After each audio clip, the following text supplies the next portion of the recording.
बिस्मिल्लाहिर्रहमानिर्रहीम। अस्सलाम वालेकुम माय डियर स्टूडेंट्स। आज की इस वीडियो में मैं आपके साथ class tenth biology Urdu medium chapter बाब नंबर जो 12 है, यानी जिसका नाम है कोऑर्डिनेशन और कंट्रोल, इस चैप्टर के जो इम्पोर्टेंट शॉर्ट और लॉन्ग क्वेश्चन है आज की इस वीडियो में हम कवर करेंगे। Myself Mohammad Ahmed, I did MSc botany. I have 5 year experience, especially in class 9th and 10th. I love with teaching and teaching is my passion. Hopefully everyone is healthy and safe. I am praying for everyone. Love you all. देखिए student, सबसे पहले आपने क्या करनी है, definition करनी है coordination की। ठीक है, कोऑर्डिनेशन की आपने डेफिनेशन करनी है बेटा। इसको आपने यहाँ से लेकर जो है ना आपने यहाँ तक करना है। कोऑर्डिनेशन कहते हैं कि जब जिस्म के मुख्तलिफ हिस्से जो है ना एक इकाई यानी यूनिट के तौर पे काम करते हैं, उसे हम नाम देते हैं कोऑर्डिनेशन का। ठीक है, अच्छा इसके बाद आपने क्या करनी है, इसकी जो है ना एग्जांपल करनी है। ये इसकी डेफिनेशन हो जाएगी। अच्छा इसके बाद आपने क्या करनी है बेटा, इसकी करनी है आपने एग्जांपल। देखिए जब हम कुछ लिख रहे होते हैं तो हमारे हाथ और उंगली हमारे मसल्स, आँखों और सोचों के साथ मिलकर काम करते हैं, और तब ही इतना पेचीदा हरकत जो है होती हैं। इसको आपने यहाँ से लेकर आपने इसको यहाँ तक कर लेना है। तो ये आपका जो है ना पहला इंपॉर्टेंट शॉर्ट क्वेश्चन हो जाएगा इस चैप्टर का। इसके बाद हम इस चैप्टर का जो सेकंड इंपॉर्टेंट शॉर्ट क्वेश्चन है वो डिस्कस कर लेते हैं। This is very important short question. ये इंतहाई जो है ना अहम शॉर्ट क्वेश्चन है कि कोऑर्डिनेशन की जो है ना अक़साम बयान करें। तो कोऑर्डिनेशन के दो अक़साम है, एक है नर्वस कोऑर्डिनेशन जिसका ज़िम्मेदार क्या है नर्वस सिस्टम है, दूसरी हमारे पास है केमिकल कोऑर्डिनेशन और जिसका जो ज़िम्मेदार है वो हमारे पास है जी एंडोक्राइन सिस्टम। अच्छा जानवरों के जिस्म में दूसरा पॉइंट आप बनाएंगे, जानवरों के जिस्म में दोनों तरह के कोऑर्डिनेशन के लिए जो है ना सिस्टम मौजूद होते हैं यहाँ तक, जबकि हमारे पास जो पौधे हैं और जो दूसरे जानदार हैं उनमें सिर्फ केमिकल कोऑर्डिनेशन होती है। तो ये शॉर्ट क्वेश्चन आपने बेटा लाजमी जो है ना कर लेना है। नेक्स्ट आपके पास जी कोऑर्डिनेशन का जो अमल है इसके अज्जा के नाम बताने हैं आपने। सबसे पहले हमारे पास जो इसका अज्जा है वो है जी स्टिमुलस। कोई भी चेंज होता है इन्वायरमेंट के अंदर उसको रिसीव करता है रिसेप्टर, रिसेप्टर जो है ना मैसेज देते हैं कोऑर्डिनेटर को, कोऑर्डिनेटर जो है ना वो देते हैं इफेक्टर्स को, और इसके बाद क्या होता है रिस्पॉन्स जो है वो शो होता है। तो ये 5 जो पॉइंट्स हैं ये आपने याद करने हैं। नेक्स्ट जो है ना हम इंपॉर्टेंट शॉर्ट क्वेश्चन की बात कर लेते हैं। वो हमारे पास है जी स्टिमुलाई और रिस्पॉन्स में क्या फ़र्क है। स्टिमुलाई देखिए बेटा, स्टिमुलाई क्या है, फॉर एग्ज़ाम्पल छूना, रोशनी वगैरह ऐसे अनासर हैं जो जानदारों में ख़ास यानी रद्दअमल या रिस्पॉन्स पैदा करते हैं। इन अनासर को, इन मुहर्रिकात को हम स्टिमुलाई या स्टिमुलस का नाम देते हैं। ये इसकी पहली तारीफ़ है। दूसरी है कि एक स्टिमुलस से मुराद माहौल यानी कि वो अंदरूनी भी हो सकता है यानी इंटरनल भी हो सकता है और एक्सटर्नल भी हो सकता है। उसमें होने वाली ऐसी तब्दीली है जो जानदार में क्या करे, रिस्पॉन्स जो है ना पैदा करे। फॉर एग्जांपल गर्मी है, सर्दी है। इसी तरीके से इसमें मिसालें आपको दी हुई हैं, हरारत है, सर्दी है, दबाव है, आवाज़ की लहरें हैं, केमिकल्स की मौजूदगी है, माइक्रो ऑर्गेनिज्म से होने वाले जो इन्फेक्शंस वगैरह वगैरह। तो ये इसकी एग्जांपल्स हैं। ये MCQs के लिहाज से भी इंपॉर्टेंट हैं। इसमें से कोई आपको एक नाम दे देंगे, फॉर एग्जांपल हरारत, ये किसकी जो है ना मिसाल है। तो इस तरह आपने क्या करना है, इसको बेटा जो है ना शॉर्ट क्वेश्चन के हवाले से अच्छे से कर लेना है। अच्छा इसके बाद हमारे पास है जी रिस्पॉन्स। रिस्पॉन्स क्या है, देखिए कोऑर्डिनेटर से जो पैगामात जो होते हैं ना, पैगामात वो किसके पास जाते हैं, इफेक्टर्स को मैसेज देते हैं। इफेक्टर्स क्या करते हैं, इस अमल को हम रिस्पॉन्स का नाम देते हैं। ठीक है, जो इफेक्टर एक्शन शो करेंगे उसको हम नाम देंगे रिस्पॉन्स का। मिसाल के तौर पे बहुत जो गर्म चीज़ है, बहुत हमारे पास क्या है यानी कि जो गर्म चीज़ है उससे जब हाथ जो है ना छू जाए तो उसे हम वापस क्या करते हैं, खींच लेते हैं। इसी तरीके से जो सूरज की मक्खी के फूल की सूरज की जानिब हरकत करना भी क्या है, ये मिसालें हैं किसकी जी, रिस्पॉन्स की। ठीक है, तो ये हो जाएगा आपके पास बेटा रिस्पॉन्स। नेक्स्ट जो इंपॉर्टेंट शॉर्ट क्वेश्चन है उसकी तरफ हम चलते हैं। तो हमारे पास जो नेक्स्ट इम्पोर्टेंट शॉर्ट क्वेश्चन है वो हमारे पास है जी एक्सोन और डेंड्राइट्स में फ़र्क बयान करें। तो आपके पास जो एक्सोन है इसको आपने कर लेना है बेटा मुख्तलिफ बढ़े हुए हिस्से, इसको बल्कि आप यहाँ से कर लें बेटा, सेल बॉडी से तार की तरह मुख्तलिफ बढ़े हुए हिस्से निकलते हैं। इन बढ़े हुए हिस्से को हम नाम देते हैं किसका बेटा, एक्सोन्स का। इसी तरीके से अगर आपसे डेंड्राइट्स जो है ना पूछते हैं तो फिर आप क्या लिखेंगे, सेल बॉडी से तार की तरह निकले हुए मुख्तलिफ हिस्से होते हैं और इन बड़े हुए हिस्से को हम नाम देते हैं एक्सोन्स का। तो ये आपके पास डेफिनेशन हो जाएगी किसकी जी, एक्सोन्स और डेंड्राइट्स की। और इसका अगर हम फंक्शन की बात करें तो डेंड्राइट्स क्या करते हैं, नर्व इम्पल्स को सेल बॉडी की तरफ लेके आते हैं, जबकि एक्सोन्स जो होते हैं वो नर्व इम्पल्स को, जो मैसेज है, जो सिग्नल होता है, उसको सेल बॉडी से जो है ना दूर लेके जाते हैं। तो ये भी बड़ा इंपॉर्टेंट शॉर्ट क्वेश्चन है, ये भी आपने जो है ना लाजमी कर लेना है। इसके बाद आपके पास है माइलिन शीथ।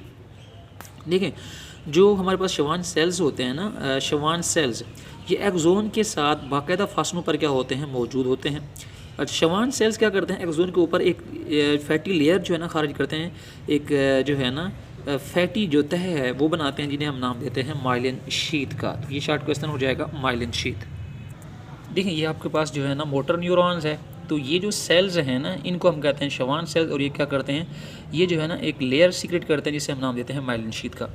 अच्छा, इसके बाद हमारे पास जो नेक्स्ट इंपॉर्टेंट शॉर्ट क्वेश्चंस हैं वो ये हैं कि जो सेंसरी न्यूरॉन्स हैं, ये शॉर्ट क्वेश्चन के हवाले से इंटर न्यूरॉन्स और मोटर न्यूरॉन्स, इनको आपने शॉर्ट क्वेश्चन के हवाले से जो है अच्छे से कर लेना है, ठीक है। इसके बाद हम जो है ना नेक्स्ट चलते हैं। हमारे पास बड़ा ही शॉर्ट और बड़ा इंपॉर्टेंट लॉन्ग क्वेश्चन है, जिसका नाम है जी नर्व्स। इसमें अपने नर्व्स की जो है ना तारीफ़ करनी है, और इसकी जो टाइप्स हैं वो भी आपने बयान करनी है। तो बहुत सारे एक्सोन का जो मजमुआ होता है, जिसके ऊपर लिपिड की लेयर यानी कि चढ़ी हुई होती है, उसे हम नाम देते हैं नर्व्स का। तो इसकी जो है ना 3 अकसाम है। एक है सेंसरी नर्व, जिसमें सेंसरी न्यूरॉन के एक्सोन होते हैं।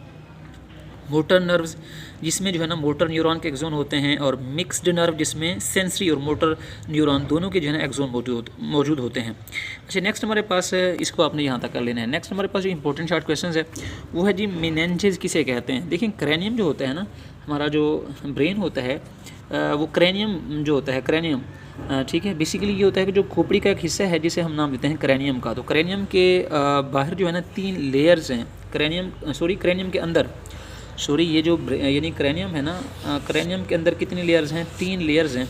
तो उन 3 लेयर्स को हम नाम देते हैं मेनिंजेस का।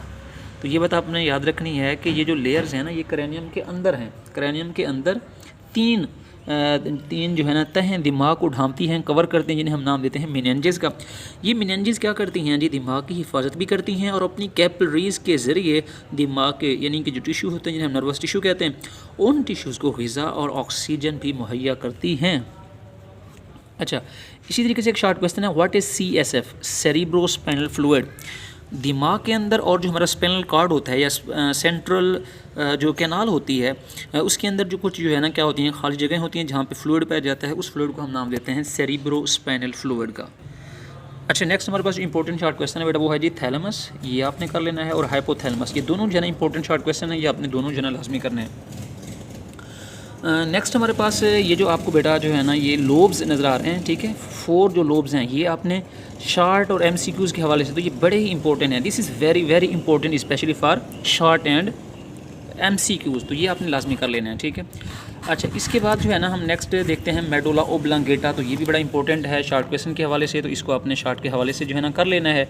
यही स्पाइनल कॉर्ड के ऊपर यानी मौजूद होता है, ये सांस लेने, दिल की धड़कन की जो रफ्तार है, ब्लड प्रेशर, इसको कंट्रोल करता है। इसके अलावा बहुत सारी रिफ्लेक्सेस है, मसलन जो है ना कै, खांसी, छींक वगैरह को भी कंट्रोल करता है। जो मालूमात स्पाइनल कॉर्ड और दिमाग के बकिया हिस्सों के दरमियान गुजरती हैं, वो भी मेडुला ओब्लांगेटा से ही गुजर कर जो है ना जाती हैं। तो ये आपने शॉर्ट क्वेश्चन के हवाले से इसको कर लेना, ये बड़ा इंपॉर्टेंट जो है ना शॉर्ट क्वेश्चन है। नेक्स्ट हमारे पास इंपॉर्टेंट लॉन्ग क्वेश्चन है स्पाइनल कॉर्ड, इसको आपने लॉन्ग के तौर पे लाजमी कर लेना है। इसके डायग्राम है, और इसके जो अहम काम हैं, ये भी शॉर्ट क्वेश्चन के हवाले से जो है ना ये अहम है, तो ये भी आपने देख लेना है। नेक्स्ट हमारे पास है, इसमें जो एक है बेटा, ये MCQs के हवाले से इंपॉर्टेंट है कि इसमें क्रेनियल नर्व्स कितनी होती हैं, और क्रेनियल नर्व के जो हैं वो 12 पेयर हैं, यानी कि 12 जोड़े हैं। स्पाइनल नर्व के जो है ना वो 31 जोड़े हैं, ठीक है, 12 जोड़े, और इसके जो है ना वो क्या हैं, 31 जो है ना जोड़े हैं। इसके बाद आपने क्या करना है, सिम्पैथेटिक नर्वस सिस्टम और पैरासिम्पैथेटिक नर्वस सिस्टम, ये भी आपने जो है ना लाजमी कर लेना है। तो सिम्पैथेटिक जो नर्वस सिस्टम है, इसको आपने करना है बेटा यहाँ से लेकर यहाँ तक, इसको बेटा आप यहाँ तक कर लें। फिर इसको जो है ना ये हो जाएगा आपके पास सिम्पैथेटिक नर्वस सिस्टम, और जो पैरासिम्पैथेटिक है इसको आपने जो है ना क्या करना है बेटा, यहाँ तक लेके आना है, ठीक है। तो ये तमाम काम क्या करता है, नॉर्मल की तरफ जो है ना वो लेके आता है। Reflex action, this is very important जो है ना लॉन्ग क्वेश्चन, इसको भी आपने लाजमी करना है। और इसके अंदर ये जो डायग्राम है ये भी आपने जो है ना बनानी है। और आइज़ के अंदर एक इंपॉर्टेंट शॉर्ट क्वेश्चन है रॉड और कोन सेल्स, तो ये भी बड़ा इंपॉर्टेंट शॉर्ट है, अक्सर औकात जो है ना ये आ जाता है। क्योंकि मैं आपको इस चैप्टर के इंपॉर्टेंट जो है ना शॉर्ट क्वेश्चन बता रहा हूँ, तो इसीलिए जो है ना हम देख लेते हैं कि हमारे पास जो रॉड सेल्स हैं और दूसरे कौन से हैं जी, कोन सेल्स। देखें जी, हमारे पास हैं जी आँख की जो अंदरूनी तह है जिसे हम कहते हैं रेटिना, इसमें रोशनी के लिए हसास सेल्स यानी रॉड और कोन सेल्स पाए जाते हैं। रॉड्स जो होते हैं ये धीमी रोशनी के लिए हसास हैं, जबकि कोन्स जो होते हैं ये तेज़ रोशनी के लिए क्या होते हैं, हसास होते हैं, और इसलिए मुख्तलिफ रंगों में तमीज़ भी करते हैं। इसके अलावा दूसरा पॉइंट करना है कि इंसान की एक आँख में तकरीबन 125 लाख रॉड्स और 7 लाख जो है वो कोन सेल्स होते हैं। तो ये आपका दूसरा जो है ना पॉइंट बन जाएगा। इसके बाद हम नेक्स्ट जो है ना इंपॉर्टेंट शार्ट क्वेश्चन की तरफ चलते हैं। This is very important short question, ये आपने लाजमी करना है। आंख के जो नकाइस हैं मायोपिया और हाइपरमेट्रोपिया, ये आपने जो है ना बेटा लाजमी जो है ना कर लेने हैं, दोनों शार्ट क्वेश्चन मायोपिया और हाइपरमेट्रोपिया। इसके बाद जो नेक्स्ट इंपॉर्टेंट हमारे पास शार्ट क्वेश्चंस है एयर के अंदर, वो है जी यूस्टैचियन ट्यूब। यूस्टैचियन ट्यूब इसको आपने बेटा यहाँ से लेकर यहाँ तक कर लेना है कि जो दरमियानी हमारे पास कान होता है ना और नाक की कैविटी के साथ यानी कि ट्यूब अटैच जिसे हम कहते हैं यूस्टैचियन ट्यूब, और ये नाली क्या करती है, एयर ड्रम के दोनों अतराफ हवा का जो दबाव है उसको क्या करती है, ये कंट्रोल करती है। तो ये इसका फंक्शन है। अच्छा, नेक्स्ट हम इंपॉर्टेंट जो है ना शार्ट क्वेश्चंस की बात करें तो हमारे पास है जी कान जो होते हैं ना जिस्म का तवाज़ुन कैसे कायम रखते हैं, तो इसको आपने देख लेना है। इसी तरीके से हमारे पास जो सेमी सर्कुलर कैनाल्स हैं इसको भी आपने जो है ना बेटा देख लेना है। ये हमारे पास है semi circular canals short question के हवाले से, ठीक है।